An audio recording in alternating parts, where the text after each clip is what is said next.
Ao lado do deputado estadual Wandanir Bortolini, do PR, o Nininho. Caso queira colaborar com esse bate-papo, é só mandar agora mesmo a sua pergunta ao nosso convidado no endereço tv.rdnews.com.br, que a gente faz imediatamente aqui no estúdio. Inclusive você que é da região sul do estado, que é a região do nosso deputado. Bom, obrigada, deputado, pela presença aqui no RDTV. Eu que agradeço e bom dia a todos que nos assistem.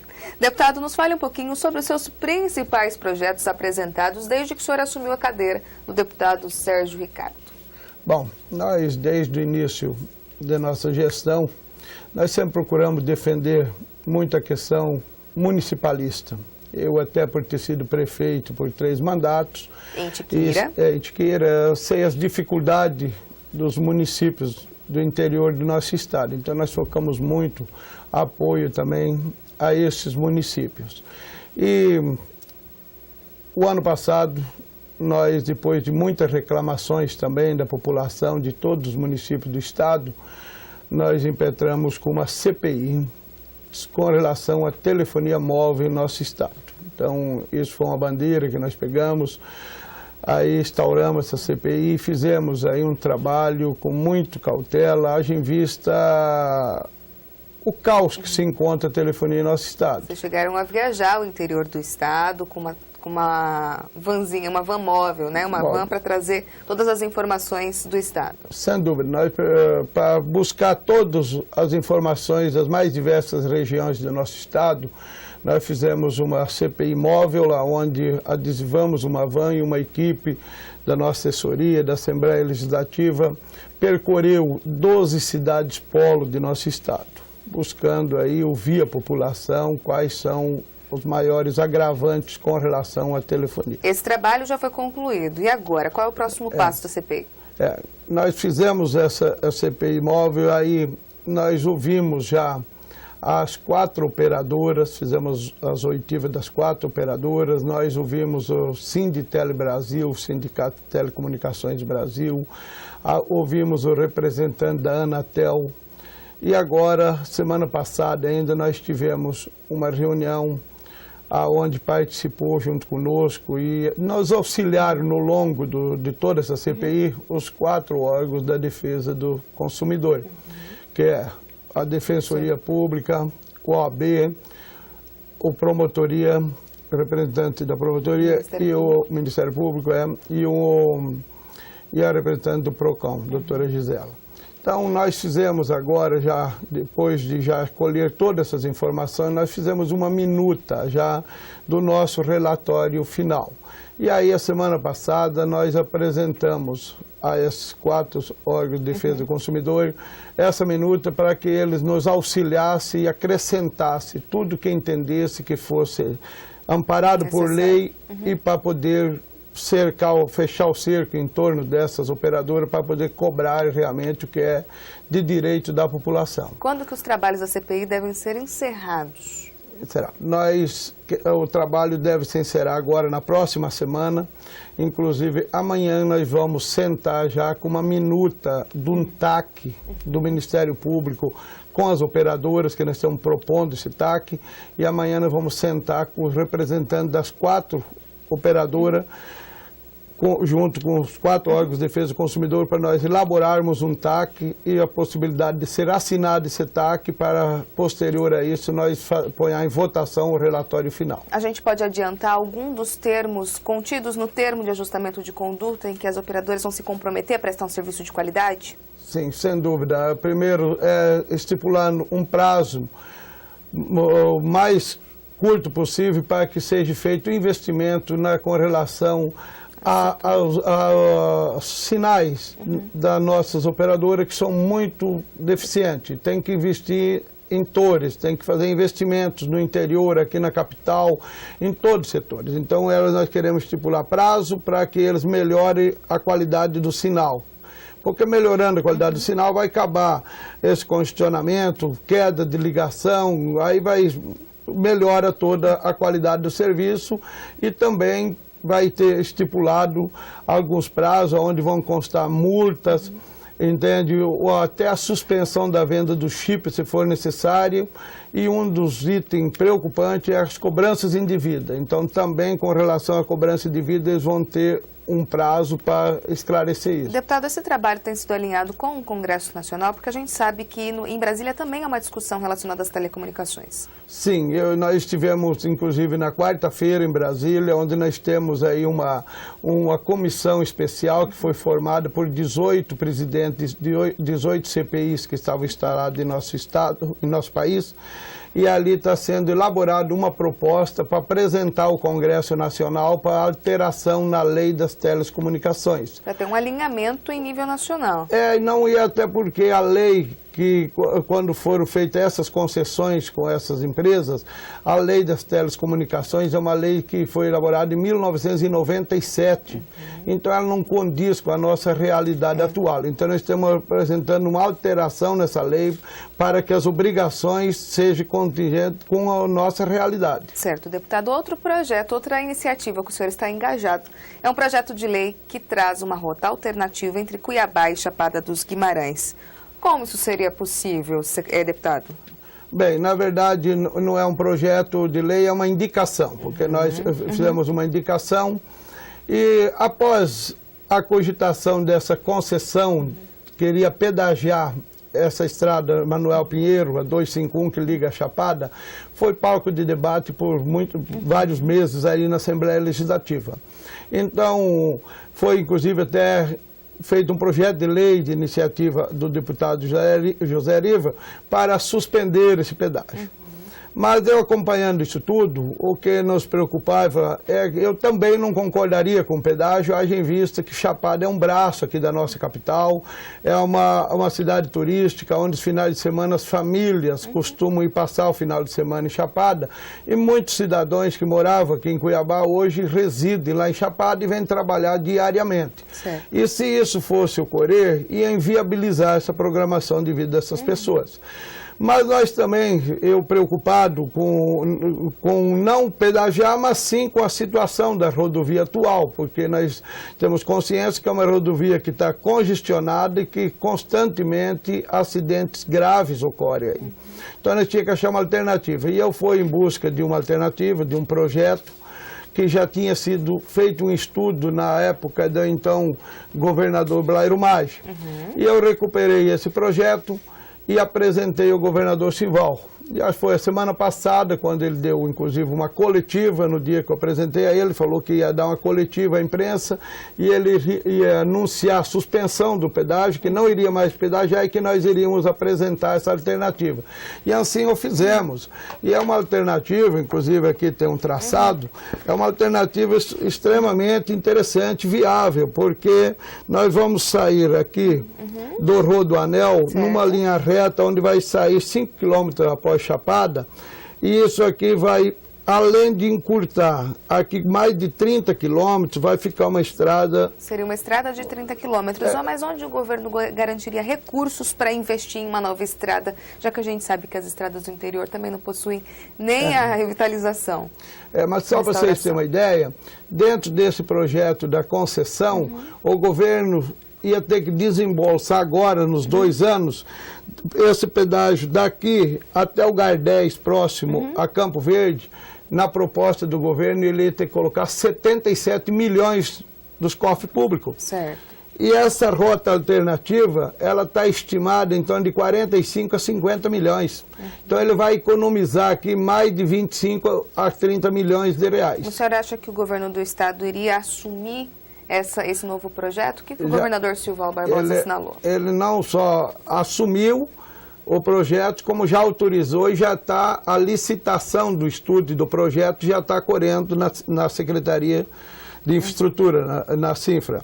Então já está licitando o projeto e esse projeto, assim que for a empresa que ganhar, deve num prazo de 30, 40 dias entregá-lo, e nós queremos licitar essa obra ainda esse ano, porque é uma obra realmente extremamente necessária. E um momento que o governo do estado investe aí um programa do Mato Grosso integrado, onde está atendendo 46 municípios que não tinham uma ligação asfáltica.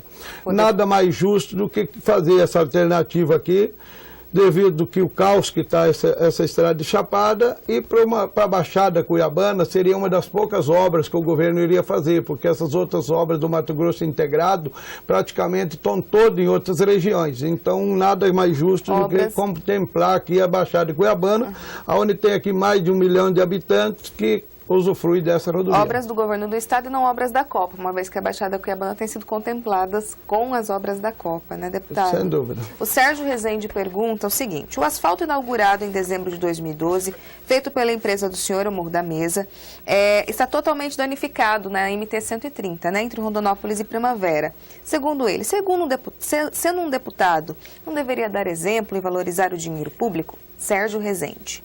Primeiro, quer dizer, o Sérgio e aos ouvintes, que há uma interpretação com relação a Morro da Mesa. A Morro da Mesa, eu não faço parte da concessão. O que ocorre lá, uma empresa nossa tem prestado serviço para a Morro da Mesa. E como eu conheço a realidade de lá, essa rodovia, ela não foi ainda feito os trabalhos definitivos. Entende? Então, a concessionária estão preparando para iniciar os trabalhos definitivos. O que foi feito sempre foi um trabalho de manutenção, de restauração. E por se tratar de uma rodovia com mais de 30 anos que existe, é uma das rodovias mais antigas das MTs aqui do estado, a base dela está muito comprometida. E hoje esse trânsito pesado de bitrem constante, ela não tem suportado como as demais rodovias do estado. Qual o prazo, então, para garantia de que esse trabalho seja feito com qualidade? Eu tenho informações concreta lá da empresa, eles estão preparados que agora, a partir do mês de abril, eles vão entrar com os trabalhos definitivos, onde vai se colocar CBUQ em todo o trecho, que é o asfalto usinado a quente, vai ser restaurada toda essa rodovia e eles vão fazer, esse ano a programação é fazer em torno de 55 a 60 quilômetros já de acostamento de 2,5 metros de largura, que isso faz parte do contrato dessa concessionária com a empresa. Já vão fazer terceiras faixas, então eu não tenho dúvida que esse ano eles vão realmente, eu acho que dominar essa situação que está lá, que virou um caos realmente. A estrada realmente, eu tenho passado por lá, realmente virou um caos. Mas em função da chuva está intensificando, isso tem prejudicado muito o trabalho das empresas. Então, segundo o deputado, até o final desse ano a gente deve ter uma estrada com qualidade. O Procon de Rondonópolis, inclusive, chegou a multar o Morro da Mesa em 3.300.000 em razão da má qualidade do serviço prestado. Como que o senhor avaliou essa iniciativa? Eu acho que o Procon ali, ele compete a ele fiscalizar sim, mas eu acho que foi um pouco de excesso até do Procon com relação a isso. Mas eu não vou entrar muito nesse mérito, até porque não cabe a mim. Isso aí cabe à concessionária e eles devem estar se defendendo lá com relação ao Procon. Agora, o que eu tenho observado é que a empresa sempre esteve presente, mas é que o trecho é 120 quilômetros e quando chove, estoura no longo dele todo. Até você fazer o reparo, quando eles começam numa ponta, na outra já estourou de novo. Então, está constantemente. Por causa da má qualidade? Da qualidade do pavimento, o pavimento já muito antigo, o pavimento já muito comprometido. A gente falou agora há pouco do governo Silval Barbosa em relação ao MT integrado. Qual que é a avaliação que o senhor faz hoje do governo Silval frente a tantas reclamações, especialmente dos prefeitos do interior, em relação aos investimentos no estado? Não podemos negar que o interior ficou penalizado com essa questão da Copa do Mundo, que os investimentos se concentraram mais na Baixada Cuiabana, especificamente aqui em Cuiabá. E com isso fez que o recurso, que era o que mantinha o interior, a arrecadação que vem do agronegócio, que vem do interior do estado, ela foi realmente concentrada nessas obras da Copa. Então, realmente, tem uma reclamação muito grande e como o exemplo dessa MT-130, as demais também estão muito detonadas e precisam de investimento. Tem informação, acompanha e cobre isso constantemente. O governo hoje está tentando viabilizar um financiamento para poder fazer essa restauração nessas rodovias, essas MTs. Então, com isso, fez que virasse um problema, porque não somente as pavimentadas, mas devido à chuva, as estradas não pavimentadas, também, nesse período do ano, fica todas comprometidas. Então, realmente, o interior ficou com crédito desse governo. Alguns deputados, colegas do senhor, já reclamaram na bancada, na tribuna, da falta de pulso firme do governador Silva Barbosa, em razão dele obedecer, ouvir demais os partidos. O senhor acha que isso realmente tem acontecido? Eu particularmente, isso é uma opinião minha, eu acho que todo governo muito loteado, quando ele é loteado com partido, sempre se tem problemas. Porque nem todos os partidos têm a responsabilidade de assumir e defender a imagem do governo. Muitas vezes os partidos usam mais para fazer política do que para fazer as ações que devem ser feitas. Então eu particularmente não concordo e eu disse isso ao governador Blairo Maggi, nosso senador, há uns 90 dias atrás, quando fomos fazer uma reunião para cobrar dele o retorno para que ele fosse candidato. E eu fui o primeiro a falar, dentro de todos os colegas deputados, e eu disse a ele que se fosse para ele voltar a ser candidato, com comprometimento com os demais partidos para lotear o governo, que ele ficasse fora, que era muito melhor. E essa é a minha opinião. E eu não faria, eu acho que todo o que fizer vai ter problema no futuro. O senhor acha que o senador Blairo Maggi será candidato ou, de fato, ele está decidido a não sair candidato? Ele não é candidato, justamente um dos principais itens é justamente para não ter que lotear o governo e assumir. Ele teve um exemplo já do passado, que tem que se confiar numa equipe, e no final do seu governo teve uns atos que ocorreram que degrediu a imagem dele, que ele está tendo problema até hoje. Caso de escândalos maquinários. Escândalos maquinários, que de forma alguma ele jamais iria, ele como um homem inteligente, um homem que fez um mandato brilhante de 8 anos, ele jamais ia autorizar subfaturar um maquinário. Um maquinário que qualquer cidadão que pegava um telefone em 5 minutos sabia quanto custaria essas máquinas. Então eu acho que é um absurdo que ocorreu, mas ele pagou o preço por isso, né? A gente já está com o tempo estourado, deputado, mas eu vou fazer uma pergunta do internauta. Sérgio Rezende ainda pergunta como fica o asfalto entre a usina de Manso e o Bom Jardim. Ali, esse asfalto é um asfalto também que foi feito com intuito turístico. E ele teve ali próximo à usina do Manso, na entrada de uma outra comunidade ali, onde pegou um ramal, teve ali um pequeno problema num trecho ali dos 3 ou 4 quilômetros, que quando foi feito no período da chuva, que foi feito para inaugurar, desagregou. Mas já foi recomposto e ali ela é uma rodovia que ela não era para usar caminhões. E agora, esses dias, começou a passar bitrem um atrás do outro também. E esse pavimento que é feito aqui nessa estrada turística, ele não é um pavimento para suportar esse trânsito que nós temos hoje, sabe? Então eu sei, eu agora faz alguns dias que eu não fui lá, mas teve alguns pequenos pontos que deu problema, mas é muito poucos pontos, e isso aí não é problema, não foi na base, foi realmente da umidade alta quando foi feita a capa que soltou. E lá tem uma crítica também que eu sempre ouço, é com relação às pontes, que são monosvia. Quando foi construída essa estrada, o projeto dela era de uma estrada parque, uma estrada turística, que era para ir passear. E aí acreditava-se que uma monovia resolvesse. Foi na época do então governador Blairo Maggi. Mas o projeto é esse, quem executou as pontes não foi a empresa nossa, foi outra empresa que ganhou a concorrência. E então cabe a ela o governo tem que fazer. Eles fizeram uma ponte monovia, até por questão de custo. Na época o dinheiro que se tinha talvez não fosse suficiente, e tentaram fazer uma monovia que achou que ia resolver.